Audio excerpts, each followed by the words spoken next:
Right, after a considerable amount of machining on this block to bring it to shape, I now have to cross drill, bore and thread a hole at 90 degrees to the original bore, which is now situated at kind of in a vertical direction in this shot.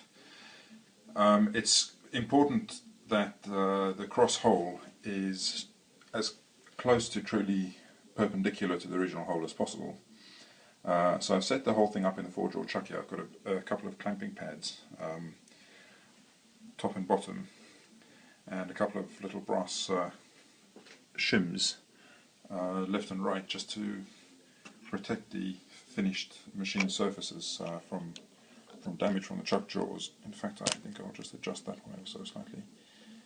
Right. So to aid getting the job truly along the centre line of the lathe, I've mounted my little test dial indicator such that it's about on centre height. In fact, I'll just check the centre height because I've marked with the centre line. You see it's slightly low. If I bring the camera around, you can see the setup I've got there with the shakiness. So I have marked pretty much the centre point of that piece of work in the centre of that little bit of bluing. So what I'm trying to do now is set this dial test indicator up so that its probe is on centre. I'll refocus the camera now. I'm using my iPhone, so it's fairly easy to set the focal point. Important to try and get the whole instrument square to work and also on the centre line. Now bear in mind that this is a micron gauge, 2 microns anyway, so it's incredibly sensitive, probably too sensitive for this sort of setup, but it's my best gauge at the moment. All the others are really tight and not as free as this gauge is. Right, so I've got the probe here set on centre. I'm just going to rock this as I work the cross slide to bring the probe in contact with the test piece. I'll just bring it to 0 there. I'll rock it backwards and forwards, and what I'm looking for is a little point of inflection where the needle changes direction. So I'm now moving the chuck, say, clockwise, and the needle moves down, and then inflects at that point and then starts rising again, implying that that point of inflection is the lowest point in this rocking action. And so I will move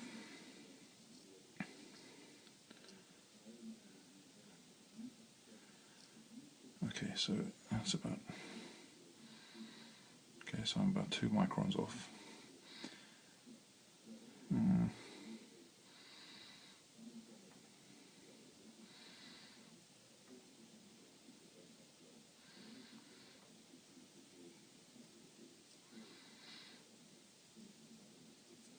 I'm going to tighten this, blast it. I'm going to check the centre again. I've dropped it slightly. The closer you can get all the probes and things onto centre, the better. Now this probe isn't truly at 90 degrees to the workpiece, which means I'm getting a very small cosine error. I don't think that really matters. Considering I'm working to microns, it's going to be a fraction of 1 division out. I'm going to pump this forward slightly, try and use the naught in its current position rather than changing the dial. I'll change the position of the cross slide because that doesn't interfere with the whole setup as much as moving the dial. Right, so I've got a little inflection point pretty much on 0. Now I'm going to test for repeatability I'm going to pull it away from the work and then reintroduce it back into the work, the same position. Right, so I'm pulling it away. I'm just using this little bit of brass to ramp it back on.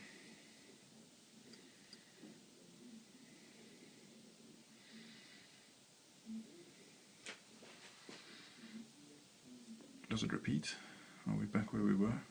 Yes. Well, it's within about 2 microns.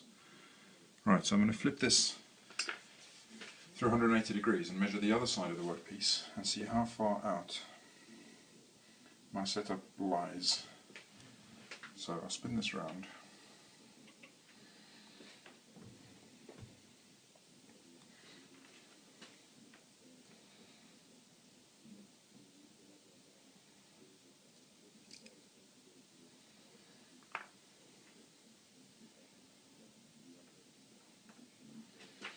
I'm not even touching, okay? So it means I have a considerable amount of adjustment I have to make, and I need to bring the workpiece towards the camera.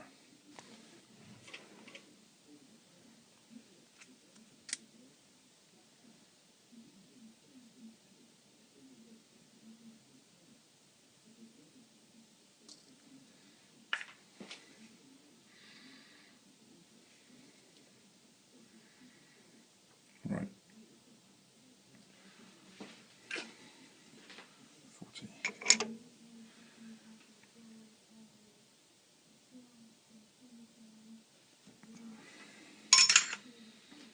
I'm really compressing this whole job into the little brass piece on the opposite side. Right, we've got 20 there. Let's read it around the other side again.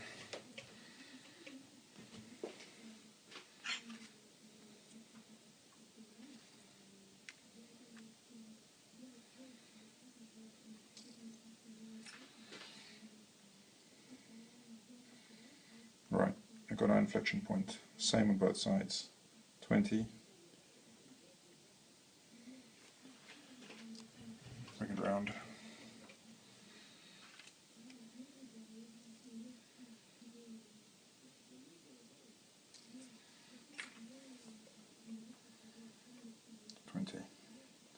Okay, so what that means is the whole job is now lying, with respect to these two machined faces, exactly along the centre line of the lathe. That assumes, of course, that these two machined faces are accurately made, and you know, I've made them as well as I can, so you know, I had to kind of have faith in my own work. Okay, so I've removed the parallels, double checked it with an eyeglass, and a good centre in the tailstock of the lathe, although that's just really a kind of rough visual check, not nearly as accurate as using the micron gauge as I did earlier. So I'm just getting ready to start machining this this piece, and in fact I'm going to do all the operations first. So I'm going to drill and bore and thread it, after which I will machine that face flat, because I don't want to throw it out of truth before I start all the boring operations. So I'm going to need, in fact I might put a little flat spot on there, just so that when I start drilling there's no tendency for the drill to wander. Okay. My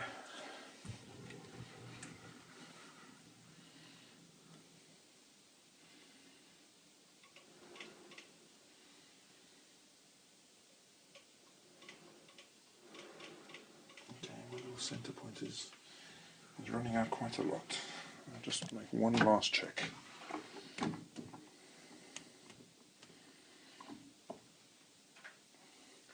The old saying is measure twice, cut once, and in this case I'm measuring 6 times and maybe not cutting at all. Checking my scribe lines.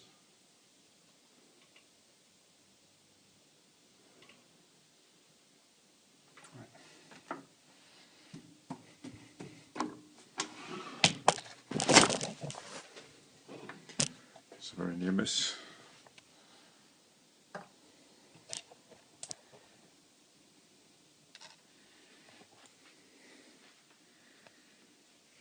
A peculiar habit when I'm filming, instead of touching the iPhone screen to bring the focus and the exposure back, I've caught myself like touching things in real life to try and get the camera to focus on those.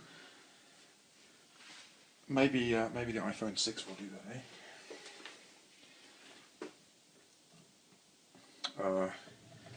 Okay, one more setup. I've set my top slide at a peculiar angle, and that was so that I could cut these little bevels. But that's no good to me now. So I'll reset it. 10, 20, 25 degrees. Okay.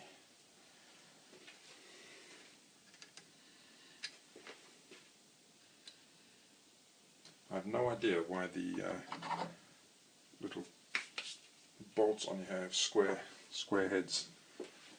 I can't figure out any reason why that might need to be the case.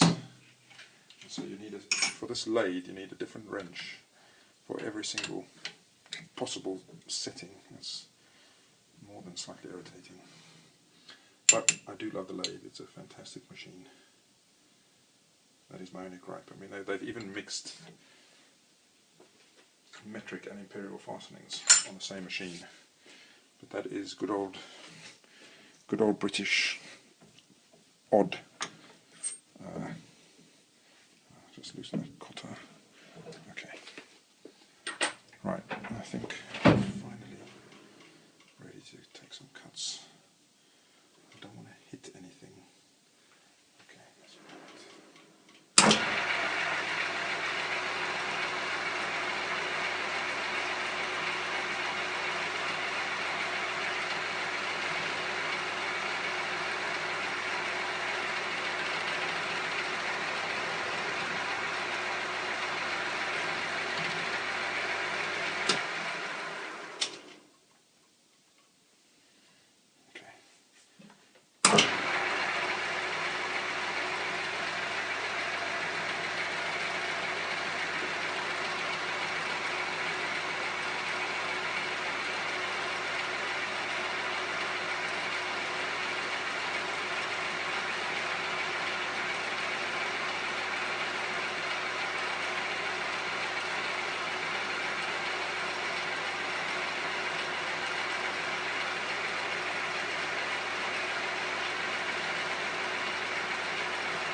That'll do us.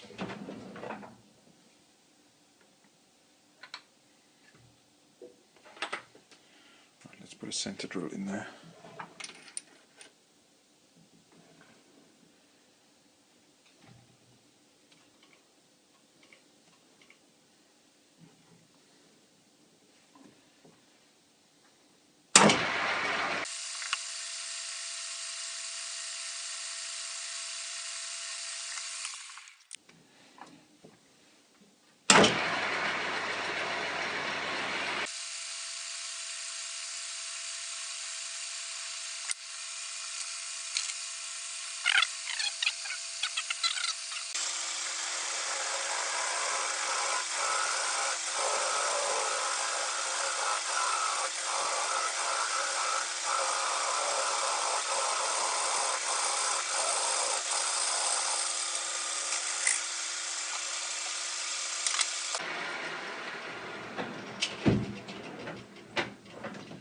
Okay, switch to the boring bar. I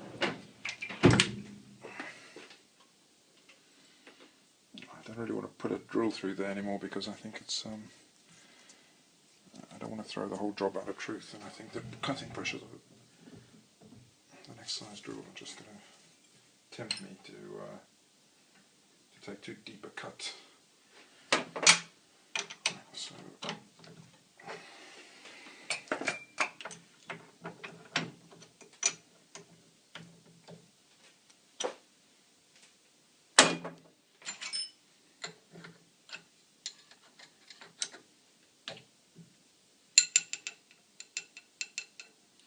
just squinting across the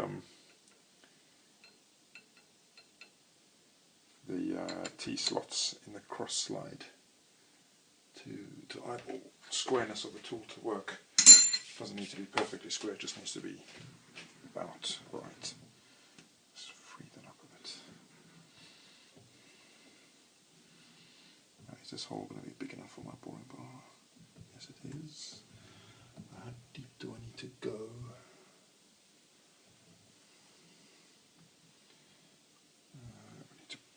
We need to be pulling out, so just take up the not inconsiderable backlash on my top slide and just snug up this screw ever so slightly. Okay, so I've just finished boring the cross hole, and I'm going to take my final measurement. I took a spring cut as the final cut. This is not a very critical dimension because it'll be a screw cut hole, and I'll bring the size of the threaded bore up to meet the size of the male threaded piece I've already created. And as you can see, they're supposed to be 7/8 of an inch, which is 0.875. I'm 2 thou over, which is a bit annoying. But anyway, well, I'll just take another. It could be that my little snap gauge is, it says 876.5, 877. We'll call it 2 thou over. That's okay because we're going to have to massage that anyway when it comes to fitting it to this threaded piece. Okay, so I am going to face this surface now so that I can have a true. So that I know how I want to face it now, so that I know how deep to make the threads. So we'll just exchange this for a high-speed steel tool. This tangential tool is really great. There's a little jig that aids in sharpening it at exactly the right angle, and into that angle is built all the appropriate clearance and relief and rake angles. The only annoying thing about this particular model, which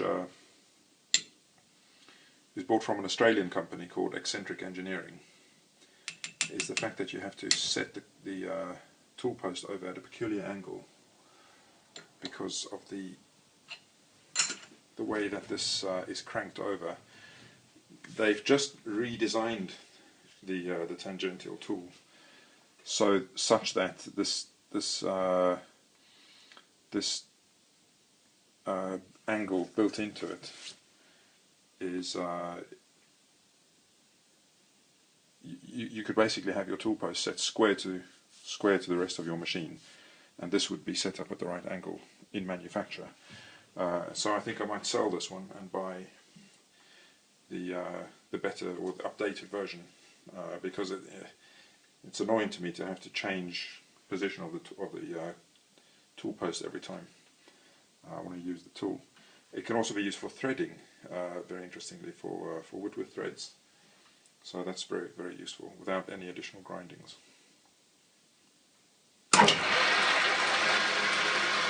Right, so I'm about to take what I think is the last cut, facing cut across the front of this workpiece.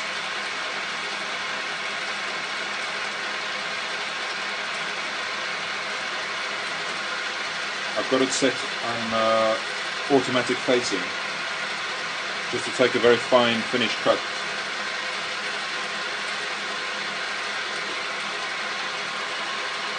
And I've been advancing the final cuts using the top slide set over at a slight angle.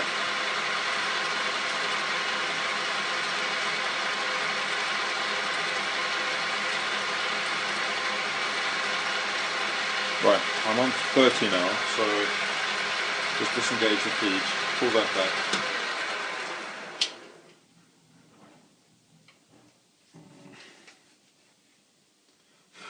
I think I could with advantage take a very slight additional cut, because I can sense there's about 3 thou.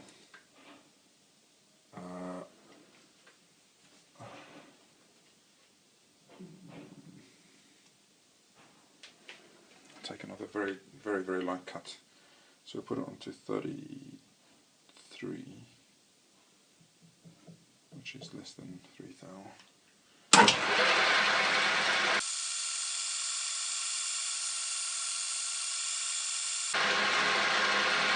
Right, I'm on 33, I'll disengage that, that's all like that, I'll switch the lathe off. Yeah, that's it, I'll buy that. Beautiful, beautiful. Even if I have to say so myself. Right, so let's get rid of this sharp tool. Get that out of the way. Now let's find a threading tool.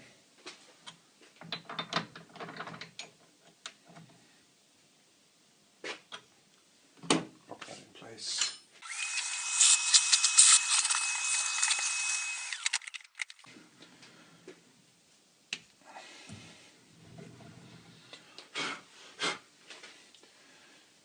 Right, now what do I have to do next? I think I have to put this in back gear.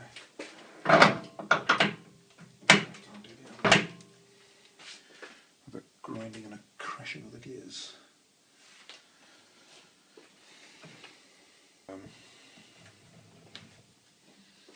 Just going to make sure I'm not well off. It seems to be okay. Just move this tailstock back a bit. Try not to smash the camera. 26 thread per inch, B2. B. Okay.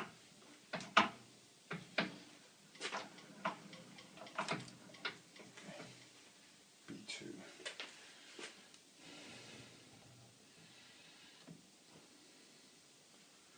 Pull this back to 0.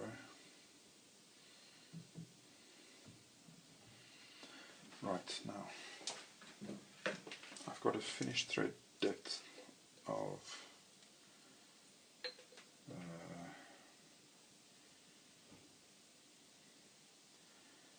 210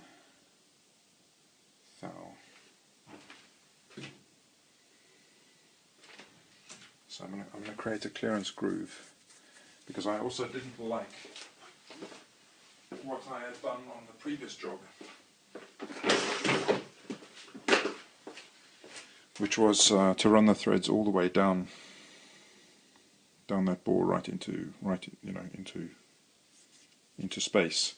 So I'm going to create a neat run-out groove first, 210 thou or so into the job.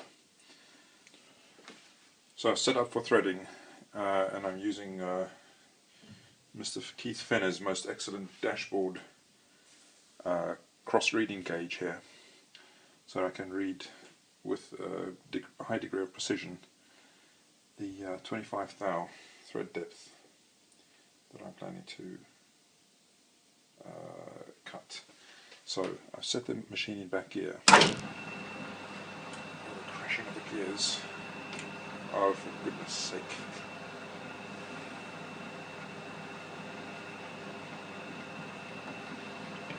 Give it some oil. Just check that my 0 readings are still set, which of course they aren't, because I've mashed into the machine.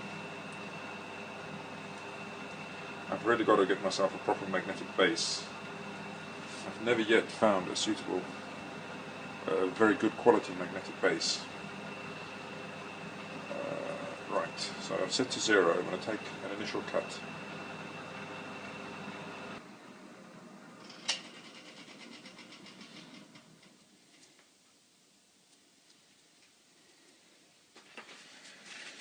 I'm going to have to deburr that surface, it's pretty grotty.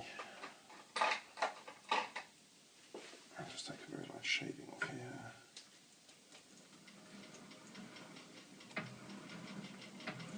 Oh, for goodness sake.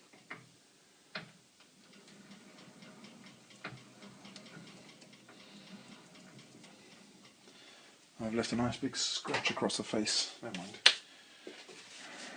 It's to be cleaned up later. I'm gonna bead blast this this job when it's finished, and then anodize it with black dye and black dye it black, and then after anodizing. So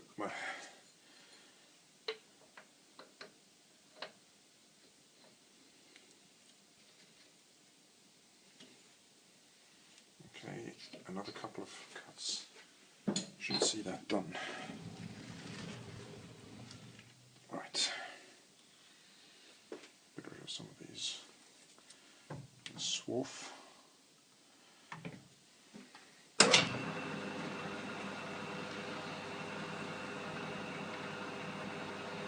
Right, that's 25 thou thread total thread depth, as read on the dashboard.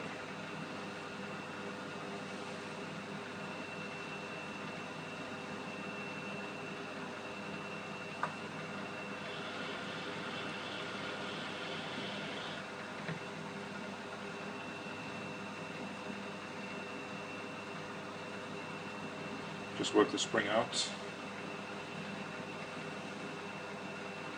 Take another cut at the same setting.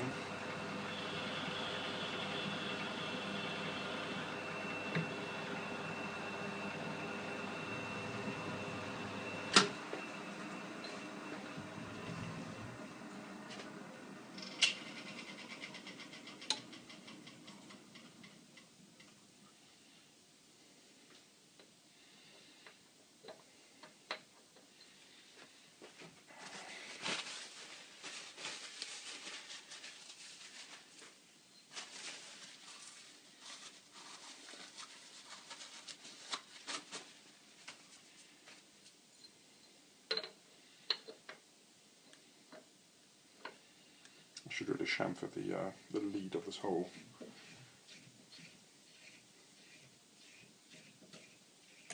Whoops. Okay, that's it. That is it.